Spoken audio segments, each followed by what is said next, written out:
우리 비전 말씀으로 서로 인사 주고받으면서 오늘 설교 시작합니다. 두세 사람이 시작. 두세 사람이 내 이름으로 모인 곳에는 나도 그들 중에 있느니라. 아멘. 지난주일 설교 제목이 뭐였죠? 예수가 성전이다. 예수가 성전이다.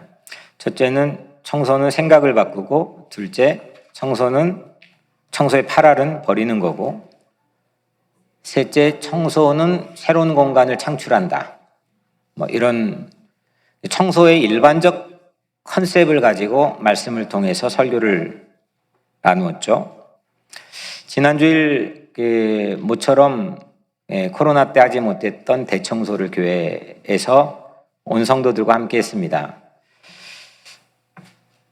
버리자 그런 설교를 해서 그랬는지 모르겠지만, 청소 끝나고 제가 버려진 쓰레기 더미를 사진을 찍어가지고 성도 모두에게 나눴지만 정말 쓰레기가 많았습니다. 그거 다 끼리고 필요 없어도 되는 건데 어딘가에 다 있어서 같이 우리 더불어서 쓰레기하고 같이 살았던 거죠.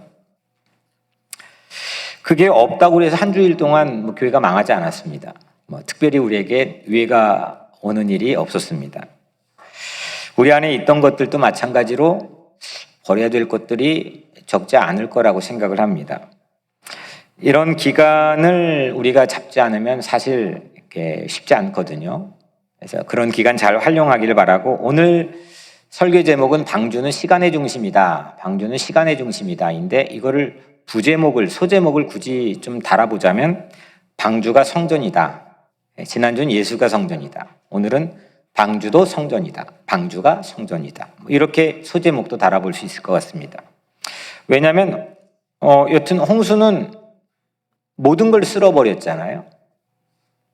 정말 엄청나게 쓸어버렸거든요. 그러니까 엄밀히 말해 하나님이 청소였죠. 그리고 그 홍수로 인해 새로 만들어지는 공간 창출이 이루어졌는데, 그 노아 방주의 내부 안이었죠. 그거는 없던 새로운 공간, 무언가 이후에도 무언가를 예표하는 특별한 그 방주 안의 내부 공간 새로 창출이 된 거죠. 그래서 이게 키워드가 두 가지입니다. 하나는 홍수고 하나는 방주입니다. 이 홍수와 방주 이야기는 창세기 전체가 50장이잖아요. 50장인데 홍수와 방주 이야기는 6장, 7장, 8장, 9장, 10장 총 10장입니다. 그러니까 분량상 10분의 1입니다. 상당히 적지 않은 분량이죠. 사람이 만들어지고 천지창조가 된 얘기도 기껏 2장인데, 아브라함을 제외하고는 가장 많은 분량을 이 방주와 홍수 이야기가 차지하고 있습니다. 6장, 7장, 8장, 9장, 10장. 6장은 어떠냐, 홍수가 왜 일어나느냐, 홍수의 원인, 그리고 방주의 설계도가 소개되고 있습니다. 7장은 드디어 그 방주에, 우리가 오늘 읽은 장이죠. 7장은 방주에 탑승했고 홍수가 시작이 됩니다. 8장은 뭐가 나오겠어요? 홍수가 멈추고 방주에서 하차하는 얘기가 나옵니다. 9장은 하늘에 뭐가 떴죠? 무지개가 떴죠. 무지개 언약이 이야기의 중심을 이룹니다. 10장은 노아의 세 아들이 있었죠. 셈, 함, 야벳. 그 아들들의 후손들이 약속대로 번성하는 그 목록들이 우리에게 소개가 됩니다. 그래서 6장은 예고, 7장은 본사건, 8장은 포스트, 그 사후, 이후의 사건, 이후의 모습, 9장은 약속, 10장은 후손들.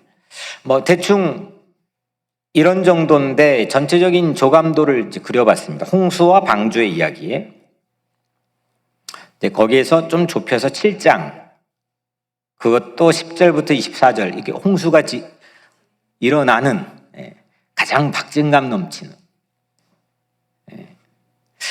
그런 클라이막스를 우리가 함께 하나님으로부터 받아 읽었습니다. 지난주 켄터키주에 있는 방주 전시관을 교두들하고 다녀왔습니다. 편도가 700마일, 감이 잘 안 오시겠지만은 버스 타고 14시간. 한국 갈 때 편도로 얼마나 걸리죠? 14시간. 그러니까 거의 버스 타고 편도 한국 가는 그런 소요 시간이 걸리는 거죠. 거기에 뭐가 있어서 그렇게 갔느냐? 방주를 실물 크기로 재현한 테마파크가 이제 그곳에 있었기 때문에 다녀온 겁니다. 그 방주 설계도대로 그대로 구현하려고 최대한 과학적 고증을 거쳐서 만들어 놓은 방주가 거기에 있는 거죠. 그 방주의 설계도는 성경에 딱 3절입니다. 오늘 읽은 전장인데 6장 14, 15, 16 3절 14, 15, 16 14절은 재료, 방주의 재료 15절은 사이즈, 크기 16절은 문 이 3가지의 설계도, 방주에 관한 설계도를 하나님께서 노아에게 주셨죠. 그리고 노아는 그대로 준행하였더라. 그대로 지었다는 거죠. 그래서 그거를 또 그대로 오늘날 기술과 목재를 동원해서 켄터키주에 만들어 놓았다고 그래서 방문을 하고 온 겁니다. 방주에 사용된 합판, 판자와 목재들을 한 줄로 쭉 일렬로 정리해 놓으니까 계산을 해보니까 무려 612마일. 그러니까 여기 뉴욕에서 켄터키가 몇 마일이요? 700마일.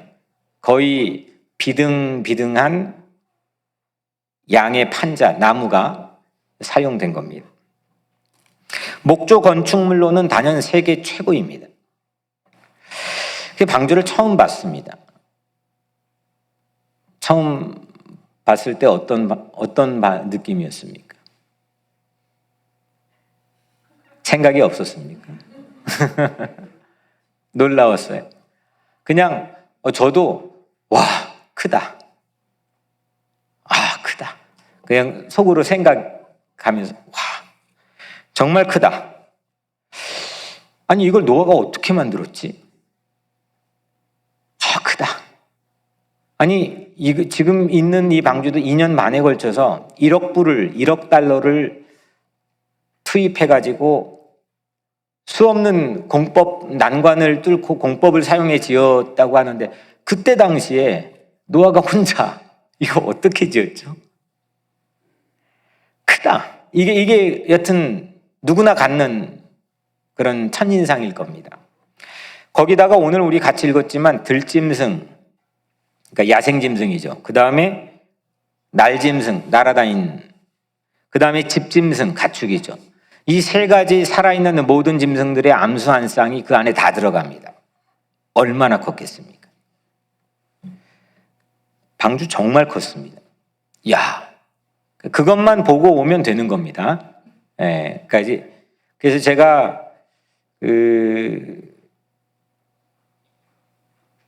못 가시는 분들도 계시기 때문에 오늘 말씀을 이제 하나님께서 이렇게 인도해 주셨는데 그것만 보면 되는 거예요.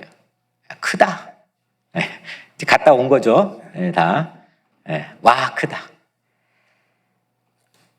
그 큰 방주를 보면서 자연스럽게 생각하지 않을 수 없는 게 홍수의 위력입니다. 홍수도 얼마나 컸을까? 그죠? 11절 오늘 보면 큰 기품의 샘들이 터지고 하늘의 창문들이 열려 40주야를 비가 땅에 쏟아졌더라. 땅속 깊은 샘들이 쭉 터졌다는 건 지진을 동반한 홍수라는 거죠. 그리고 하늘의 창문이 열렸다는 건 대기 중에 있는 모든 물들, 수증기를 포함한 구름 속에 있는 모든 물 등이 그냥 한꺼번에 땅에 쏟아졌다는 겁니다. 4일만 안 쉬고 비가 와도 작년 6월 14일 날 파키스탄 3분의 1이 국토가 물에 잠겼습니다. 그 물이 빠지는데 3달이 걸렸습니다. 40일 동안 밤낮으로 쉬지 않고 비가 온다. 저는 매일 비가 오는 영국에서도 살아봤고, 플로리다의 드라이 시즌에는 매일 스콜 현상으로 3시가 되면 앞이 보이지 않을 정도로 비가 매일 오는 플로리다에서 살아봤는데, 그거는 비가 오지 않는 시간이 틈틈이 있습니다. 그건 매일 온다는 것일 뿐이지 물이 빠져나가는 시간이 충분히 확보가 됩니다. 근데 밤낮으로 쉬지 않고 밑에서 위에서 물이 쏟아졌다. 이건 들어보지도 못했고, 여튼 어마어마한 대재난입니다. 그 여파, 이 홍수의 위력의 크기를 지금 보자는 건데, 17절에 홍수가 땅에 40일 동안 계속된지라 물이 많아져 방주가 땅에서 떠올랐고, 그러니까 거대한 그 방주가 땅에서 이제 뜬 겁니다. 18절, 물이 더 많아져 땅에 넘침에 방주가 물 위에 떠다녔으며, 수위가 점점 높아지니까 방주가 떠다녀요 이젠.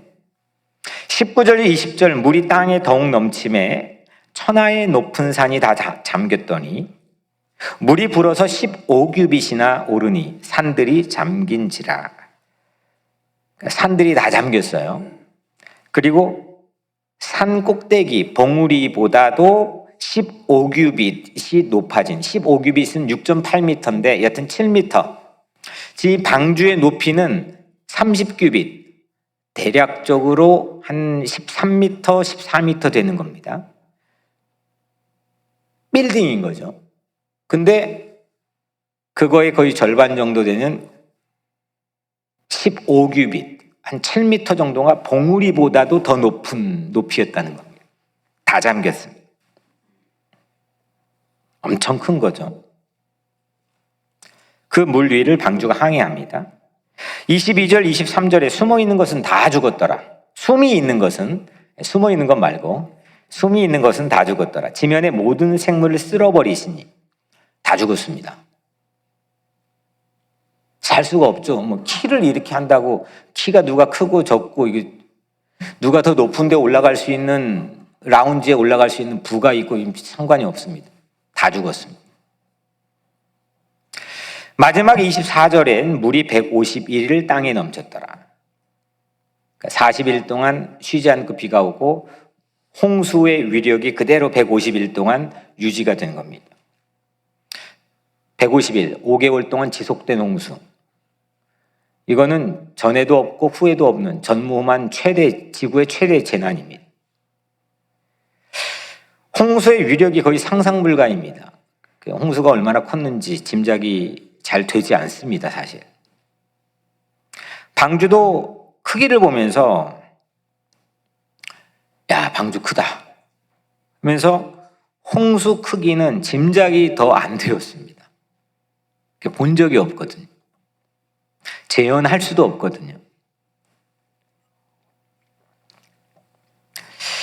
우리는 방주를 보면서 한 가지의 유익을 얻은 건 뭐냐면, 그래서 야, 이게 진짜구나.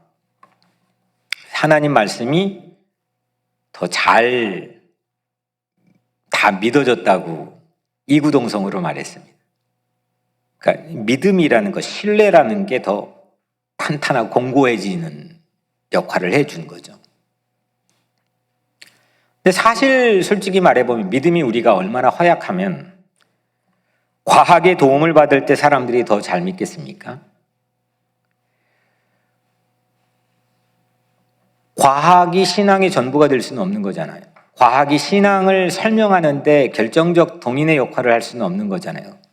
근데 우리 믿음이 이 현대 사회에 살면서 믿음이 얼마나 약하면 그 과학의 권위를 빌렸을 때 우리가 그렇구나. 이건 사실은 우린 믿음이 얼마나 빈곤한지 서로 확인하고 고백하는 형국이었다고도 생각을 해봤습니다. 과학이 신앙의 전부가 물론 될 수는 없겠지만 이렇게 과학이 도와준, 기술이 도와준 그 방주를 탐사했던 이번 여정은 아이러니하게도 우리 믿음을 키워주었습니다. 하나님 말씀은 사실로 믿어지고 그 첫인상은 야, 크다 였습니다. 방주도 컸고 또 우리 잠깐 살펴본 것처럼 홍수도 어마무시하게 큽니다. 여러분들은 오늘 설교의 핵심적인 질문입니다. 여러분은 방주와 홍수 중에 어떤 것이 더 크다고 생각합니까? 뭐가 더 클까요? 뭐가 더 큽니까? 네? 어렵나요? 홍수, 뭐 째려보지 마시고. 네. 홍수가 더 크죠? 그죠? 예. 네.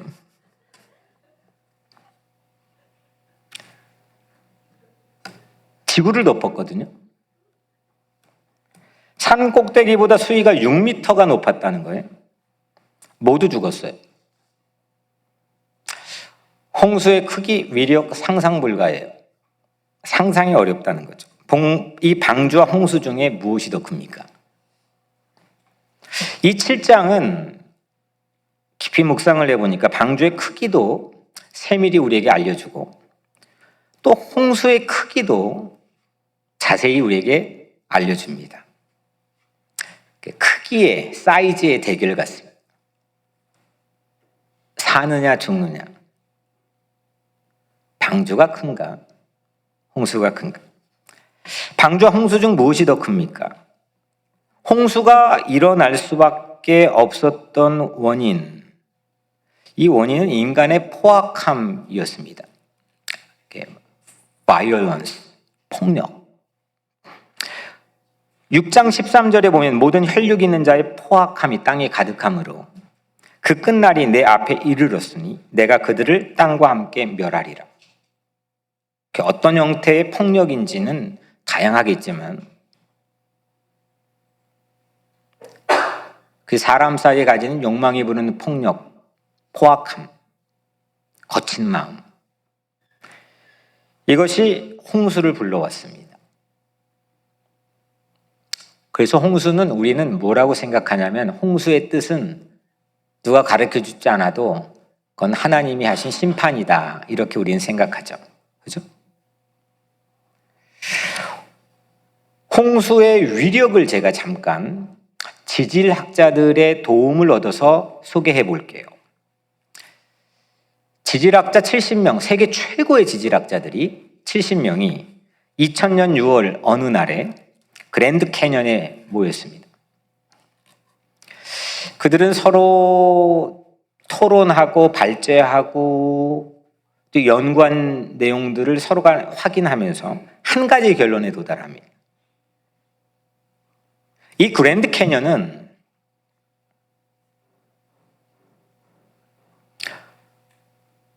어떤 대격변의 사건이 만들어낸 흔적이다. 노아 홍수가 실제 있었다면 그 노아 홍수와 같은 어떤 대재난, 이것이 만들어낸 흔적, 증거가 그랜드 캐년이다. 이게 그 지질학자들의 한 가지 결론이었습니다. 그 뒤로 판도가 바뀌기 시작했습니다. 그 영향으로 켄햄이라고 하는 한 가족이, 자녀가 5이 있고 손주가 14이 있는 한 가족이 꿈을 꿨습니다. 실제 크기의 방주를 짓는 꿈을 품고 마침내 우리가 다녀온 그 현장에 그 꿈을 이루었습니다. 여러분들 그랜드 캐년을 처음 봤을 땐 또 어떤 느낌이 듭니까? Great. 표정도 great입니다.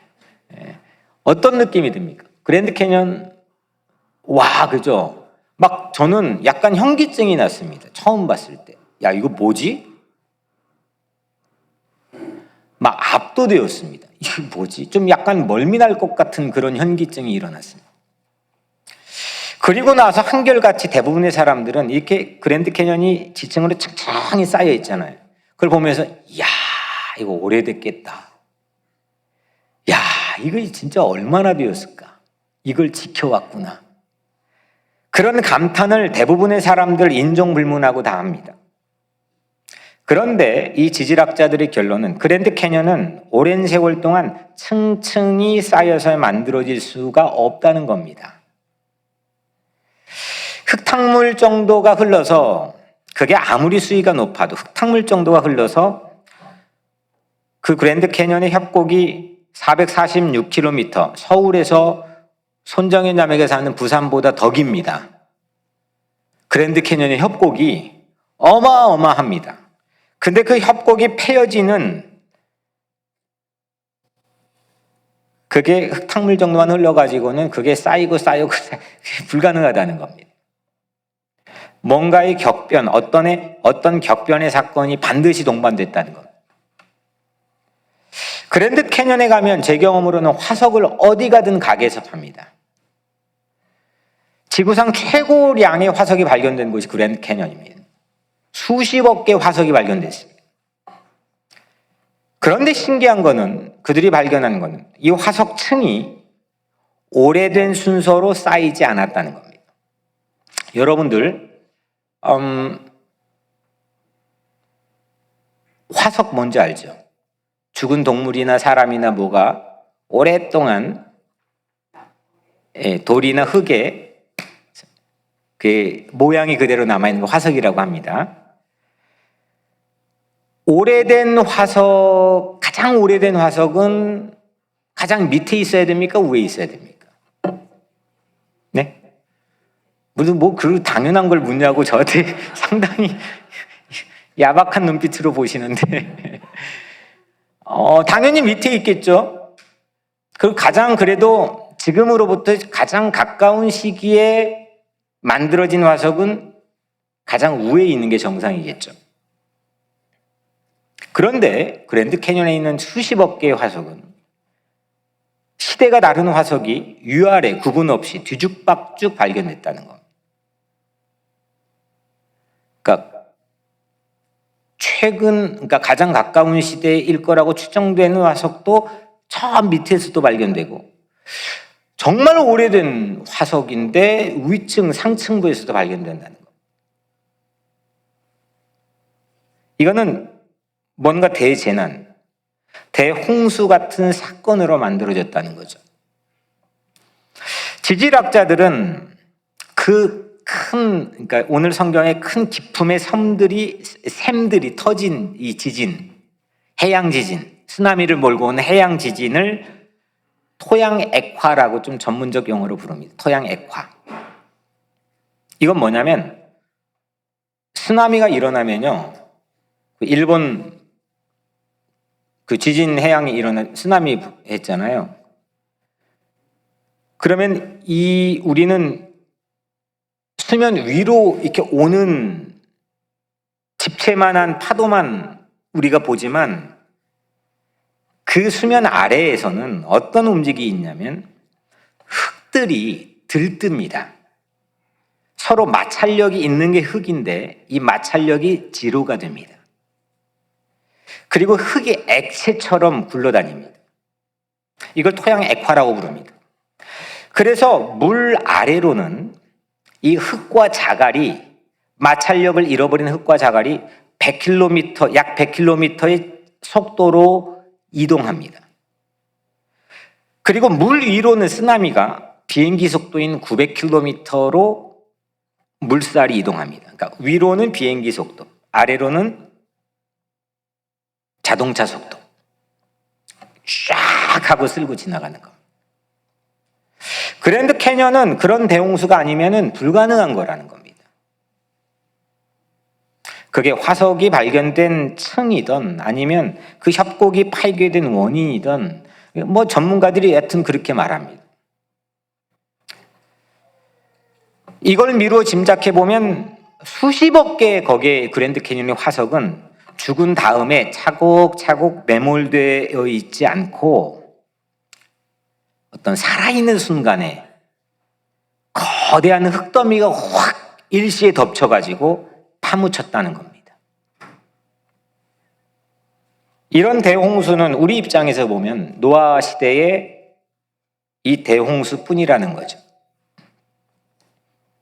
그래서 그랜드 캐년은 이런 지질학자들의 도움과 또 신앙적인 의미 해석으로 보자면 그랜드 캐년은 심판의 흔적인 거죠. 하나님의 심판의 흔적. 와, 크다. 야, 웅장하다. 그랜드다. 이렇게 반응하는 것도 우리의 본능이겠지만 그거는 하나의 화석의 무덤 아닙니까? 화석이라는 건.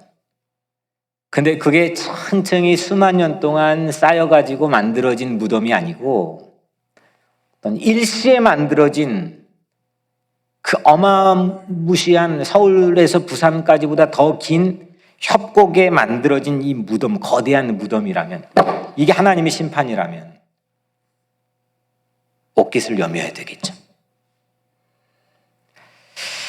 이거를 이렇게 여러분들이 소개하는 거는 그랜드 캐년에 대한 지질학적 분석을 여러분들에게 알려드리려는 게 아니고 딱 하나입니다. 홍수가 컸다는 겁니다. 야, 홍수가 이 정도로 컸다는 거예요. 방주도 갔다 온 결론 한 가지만 알면 된다 그랬죠. 방주가 이 정도 크다. 뭐 다른 거 볼 필요 없습니다. 그냥 크다. 그 홍수가 와, 크다는 겁니다. 나의 사고의 바깥에 있는 겁니다. 홍수와 방주 중에 무엇이 더 큽니까? 아, 이제 자신 있게 또 대답하시는 거죠. 근데 여러분들, 오늘 말씀의 핵심적인 질문에 대한 답은 홍수보다 방주가 더 크다는 거죠. 홍수가 더 크면 제가 이 설교 안 했겠죠. 홍수는 지구를 다 덮어버리는 전 지구적인 격변의 대재난이었지만 홍수가 덮는 곳보다 방주는 언제나 위에 있었습니다. 방주보다 더 높은 홍수는 없어요. 방주를 침몰시키는 홍수는 없어요. 홍수로 산 꼭대기보다도 산 봉우리보다도 6m, 7m 높은 수위까지 올라가도 그 위에서 방주가 꿈쩍하지 않고 항해해요. 그 많던 물이 150일 이후부터는 물이 점점 빠져 감해져 가니라. 그래서 220일 동안 감해져 갑니다. 그 많던 물이 다 빠져나가도 방주는 아라랏산에 딱 정박해서 그대로 유지가 됩니다. 홍수보다 방주가 더 큽니다. 이거를 바울이 한 고백에 빗대어 우리가 한번 유추해 보면 로마서 5장 20절, 죄가 더한 곳에 은혜가 더욱 넘쳤나니. 죄의 대가가 크죠. 그 크기를 이루 말할 수 있겠습니까? 우리만 각자만 알고 있지 않습니까? 그 심판에 대한 두려움을 인간은 본능적으로 가지고 있습니다. 그래서 사람들은 각기 종교를 갖습니다. 두려움입니다. 큽니다, 심판. 그런데 죄의 대가가 크기가 컸지만 방주는 더 높이, 더 오래, 더 멀리 갑니다. 죄가 더한 것보다 하나님의 은혜가 더 크다는 것 아니겠습니까? 심판보다, 물론 심판의 기능이 있습니다. 심판과 구원은 같이 있습니다. 방주와 홍수는 같이 있는 겁니다. 이건 두 가지 성경의 핵심적인 키워드입니다. 이게 꽈배기처럼 아담과 하와부터 마지막 성경의 66권째까지도 얽혀 있습니다. 심지어는 가인이 자기 동생을 돌로 쳐 죽였단 말이에요. 근데 사람들이 자기를 만나면 자기를 살해할까 봐 두려워해요. 그 대가를 두려워해요. 그런데 하나님께서는 그에게 가죽옷을 지어 입히고 긍휼을 베풀어줘요. 누구든 너 죽일 수 없다는 거예요. 이게 성경입니다. 심판보다 구원의 크기가 늘 하나 더 큰 거죠. 이사야 43장 2절에 네가 강을 건널 때에 물이 너를 침몰하지 못할 것이며, 이사야가 본 비전입니다. 강을 건너는데 물이 넘칠 때도 그 강물이 너를 침몰하지 못한다. 포로로 끌려갔는데 이런 얘기를 하는 거죠. 무슨 배짱으로 이런 얘기를 하는지 모르겠지만 결국 이사야 마음속에는 하나님 보호해 주신다는 거예요. 하나님 지켜주신다는 거예요. 하나님 구원해 주신다는 거예요. 그 마음이 방주는 거죠. 그게 있냐는 겁니다. 그게 신앙인 거예요. 위로는 비행기 속도, 아래로는 자동차 속도의 물살이에요. 다 죽어요. 가루가 돼요. 흔적도 없이 사라져요. 그냥 일시에 묻혀요. 근데 방주는 그 위를 항로를 따라서 항해해요. 방주를 처음 봤을 때 그 버스에 딱 하고 내리는데 딱 눈에 들어왔을 때 제 마음속에 제가 유난히 좋아하는 들꽃인 계란꽃 하나가 이 방주하고 오버랩이 딱 겹쳐지는 거예요. 계란꽃 아십니까? 제가 좋아하거든요. 근데 계란꽃이 쫙 하고 그 연약한 그 계란꽃 하나가 방주하고 그 거대한 방주 쫙 오버랩이 되는 거예요. 제 마음속에서. 또 뭐 막 그걸 봤다는 거 아니고 홍수 위를 떠다니며 계란꽃처럼 흔들렸을 이 방주가 꼭 우리 같지 않습니까? 이 험한 세상 풍파 속에 살아가는 우리 각자의 삶 자체가 아슬아슬하지만 여기까지 온 거 아닙니까? 여러분들이 계획해서 왔습니까? 한번 잘 따져봅시다. 똑똑한 여러분들이라면 한번 생각해 봅시다. 계획한 대로 됐습니까?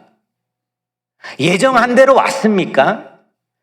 그래도 내 계획이라고 결론적으로는 누가 조금이라도 흠집을 내면 자존심 상하고 상처를 받는다고 하고 그러지만 여러분들 한번 따져봅시다. 계획대로 왔습니까? 누가 그걸 장담해서 말할 수 있는 사람이 있겠습니까?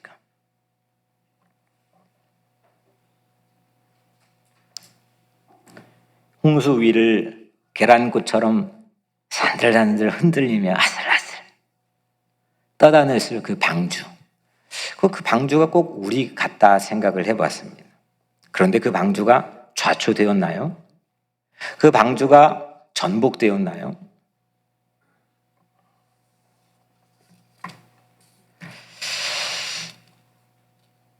로마서 8장 37절, 38절, 39절에 바울이 유명한 말씀을 하죠.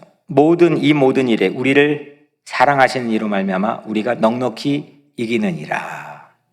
내가 확신하노니 사망이나 생명이나 천사들이나 권세자들이나 현재일이나 장래일이나 능력이나 기품이나 높음이나 다른 어떤 피조물이라도 우리를 우리 주 그리스도 예수 안에 있는 하나님의 사랑에서 끊을 수 없으리라. 아멘.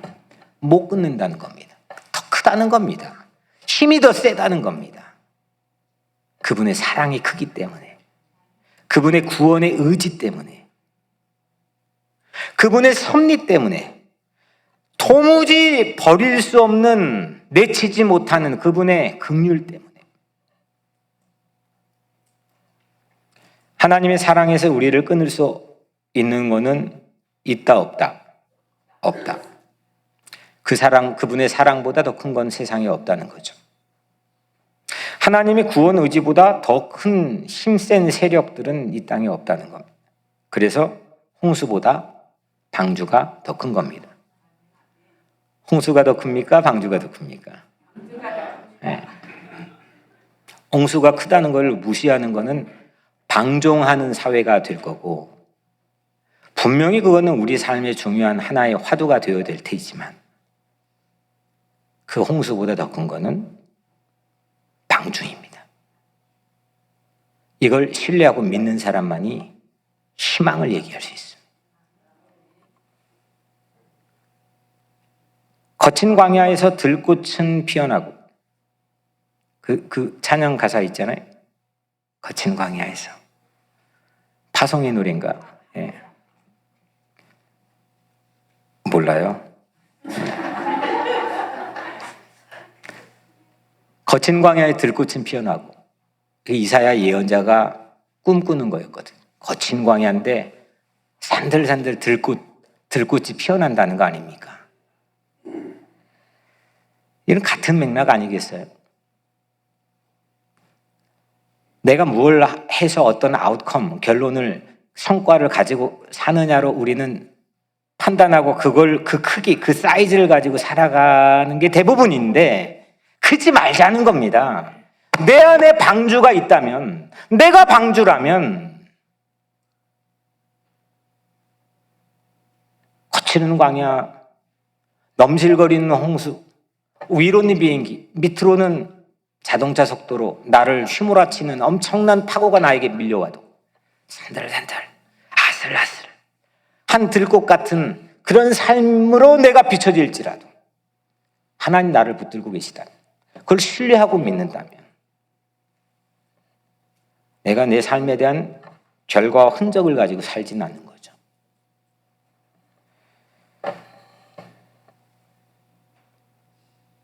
제 이번에 모시고 가게 된 하나의 동기가 사실 2008년도에 그 과학자 그룹들이 하는 컨퍼런스 여정에 제가 참여한 적이 있습니다. 그때 그 과학자들이 한 실험 영상을 보여줬는데 잊혀지지가 않습니다. 방주를 뭐 그렇게 크지 않게 똑같은 그 축소판으로 만들어 놨습니다. 근데 우리가 간 방주는 앞과 뒤가 약간 제가 볼 때는 그 모디파이 뭐죠? 그 수정한 것 같은데, 엄밀히 말해 방주는 네모난 박스 형태입니다. 그냥 박스, 네모난 긴 직사각형의 박스입니다. 거기다가 인공적인 바람, 물결, 파도, 이거를 강도를 높여가면서 만들어서 이 방주에다가 압력을 갑니다. 허리케인 가장 높은 게 레벨 5인데 그 레벨 5까지 올려갑니다. 방주가 흔들리죠, 당연히. 그런데 절대로 전복되지 않았어요. 인상적이었습니다. 절대 뒤집혀지지 않습니다. 방주는 안전 제일로 제작되었습니다. 이게 바로 쉽과 아크의 차이입니다. 쉽은 배죠. 아크는 방주입니다. 배라고 하는 것은 속도를 감안해야 됩니다. 속도를 위해서 앞을 가능한 한 적절하게 뾰족하게 하고 유선형으로 만들어줘야 됩니다. 이렇게 할수록 속도가 빨라지기도 하지만 안전은 흔들립니다. 근데 방주는요, 속도가 전혀 상관이 없습니다. 속도를 고려하지 않습니다. 속도가 상관이 없습니다. 안전 제일만이 우선입니다. 생명 보존하는 것, 이게 방주의 사명이기 때문이죠. 결국 23절 오늘, 오직 노아와 그와 함께 방주에 있던 자들만 남았더라. 방주에 탄 모든 생명들만 살았다는 거죠. 그런 방주는 홍수를 타고 다녔습니다. 방주는 홍수 기간 150일, 물 빠진 기간 220일, 도합 370일, 전무후무한 항해를 합니다. 홍수가 아무리 커지는 클라이막스 지점에 도달해도 방주만 못했습니다. 하나님의 구원을 못 걷습니다. 방주가 홍수 타고 다닌 길은 누가 만들었습니까? 방주가 홍수를 타고 항해를 했는데 그 항로는 누가 만들었습니까? 누가 예정했습니까? 제가 이번에 가서 방주 내부를 쭉 혼자 이번 좀 조용히 혼자 이렇게 보고 다녔는데, 방주에 운전대가 있나 없나 살펴봤습니다. 어떻게 설계를 했나? 운전대가 없습니다. 성경에도 없습니다. 방주의 항로를 잡으신 분은 하나님이시죠. 물론 정말 말도 못하게 어지럽혀져 있는 수면이었겠죠.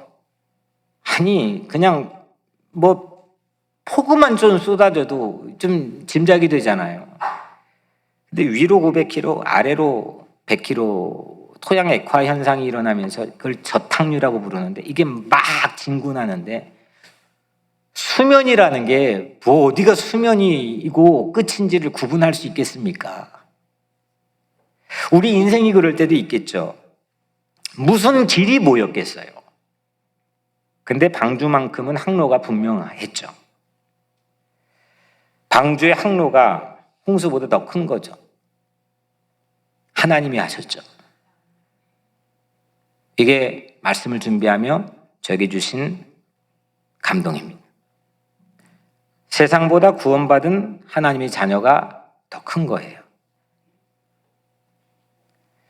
370일 방주가 항해했던 항로의 길이는 그 어떤 홍수보다 더 컸다.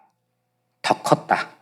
이것이 노아 시대 이후에 살고 있는 우리로 증명되는 거 아니겠어요? 왜냐하면 다 죽었는데 그 방주에 탄 사람만 살아남았고 그 후손 셈, 함, 야벳 뭐 보통 이게 각 대륙으로 구분해 살았다잖아요. 그 후손들인 우리들이 결국 홍수가 있었다, 방주가 있었다, 그거에 대한 가장 결정적 증거가 우리 각자 자신 아니겠습니까? 내가 더 큰 증거죠.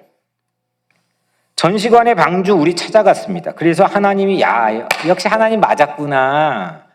그 당연한 걸 또 우리는 확인했습니다. 그리고 당연한 걸 보고 믿음이 강해졌습니다.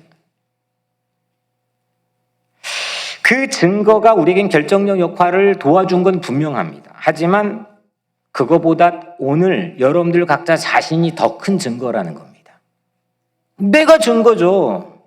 봐라, 내가 여기 있지 않냐 이거.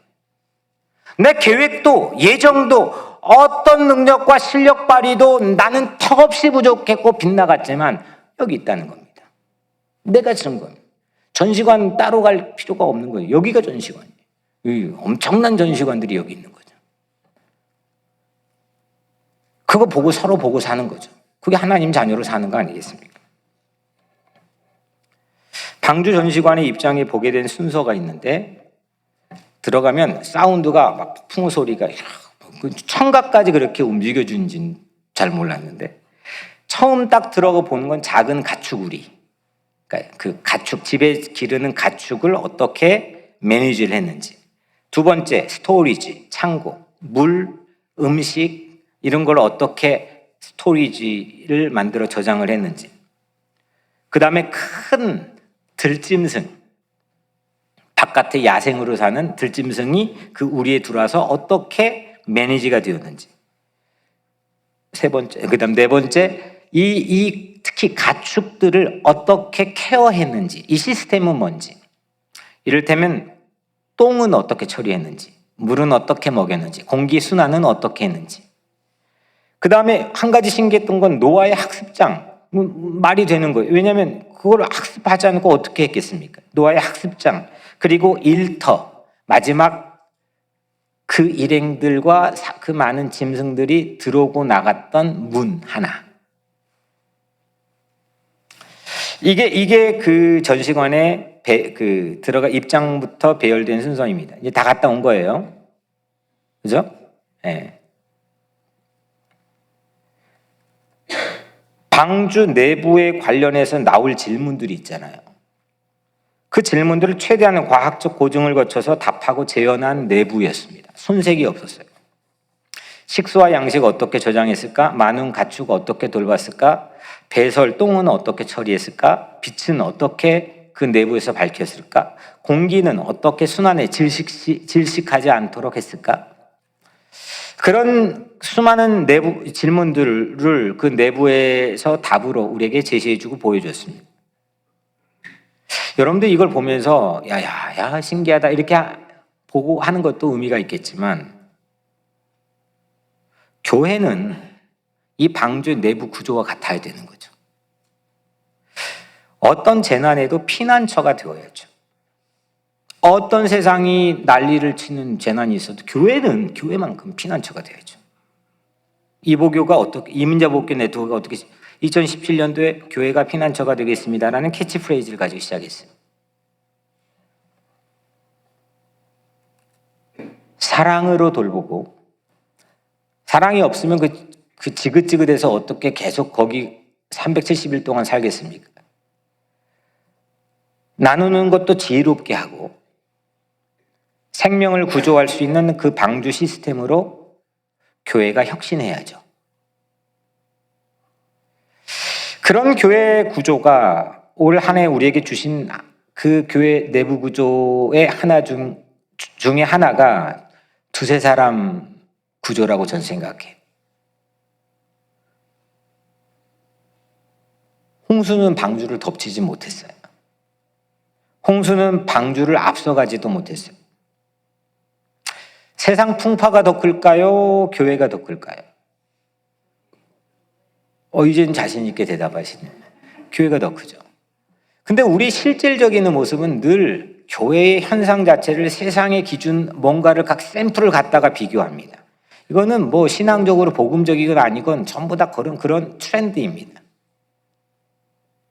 왜 어디다가 거기다가 우리 교회를 빗댑니까? 교회가 자정할 수 있는 힘과 능력을 상실했기 때문이기도 하겠지만 교회가 가지고 있는 그 청명한 자존감을 잃어버렸다는데 우리 위기가 있는 거죠. 세상 풍파는 교회를 삼키지 못해요. 방주는 홍수 이전과 이후를 나누는 시간의 중심이 되었죠. 홍수가 그거를 나누는 분기점이 아니에요. 방주예요. 예수 십자가가 BC와 AD 사이의 시간의 중심이 되었잖아요. 그것처럼 방주는 오늘 말씀의 제목이죠. 새로운 시간의 중심이 되었어요.